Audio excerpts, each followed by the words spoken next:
கேரள மாநிலம் திருச்சூரில் கோவில் திருவிழாவிற்காக வரவழைக்கப்பட்ட யானை திடீரென மிரண்டு ஓடி மைதானத்தில் இருந்த பெண் காவலரின் காரை தந்தத்தால் குத்தி தூக்கி சேதப்படுத்திய வீடியோ காட்சி வெளியாகியுள்ளது. முதலில் இந்த காட்சிகள்.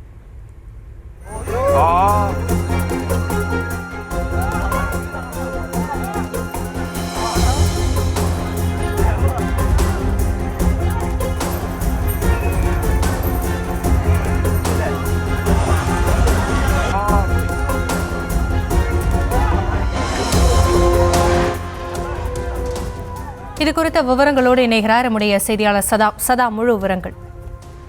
வணக்கம். அதாவது கேரள மாநிலம் திருச்சூர் மாவட்டத்தில் கோவில் விழாவின் போது யானை ஒன்று மிரண்டு ஓடி பெண் போலீசாரின் காரை தந்தத்தால் குத்தி சேதப்படுத்திய காட்சிகள் தற்போது வெளியாகி அதிர்ச்சி ஏற்படுத்தி வருகிறது. கேரள மாநிலம் திருச்சூர் மாவட்டத்திற்கு உட்பட்ட கண்ணாரா பகுதியில் அமைந்துள்ள ஒரு கோவிலில் திருவிழா ஒன்று வெகு விமர்சையாக நடைபெற்று வருகிறது. இந்த விழா சடங்கில் கௌரி நந்தன் என்ற யானை ஒன்று வரவழைக்கப்பட்டு நிகழ்ச்சி நடைபெற்றுக் கொண்டிருந்த போது திடீரென அந்த கௌரி நந்தன் யானை மிரண்டு ஓடியது. இதனால் அங்கிருந்த பக்தர்கள் அங்கிங்குமாக சிதறி ஓடியுள்ளனர். இதற்கிடையே அந்த யானை மைதானத்தின் உள்ளே சென்று அங்கு நிறுத்தப்பட்டிருந்த பெண் போலீசாரின் காரை தந்தத்தால் சுற்றி சேதப்படுத்தியது. இதனால் அந்த இடமான பெரும் பரபரப்பான ஒரு சூழ்நிலை நிலவியது.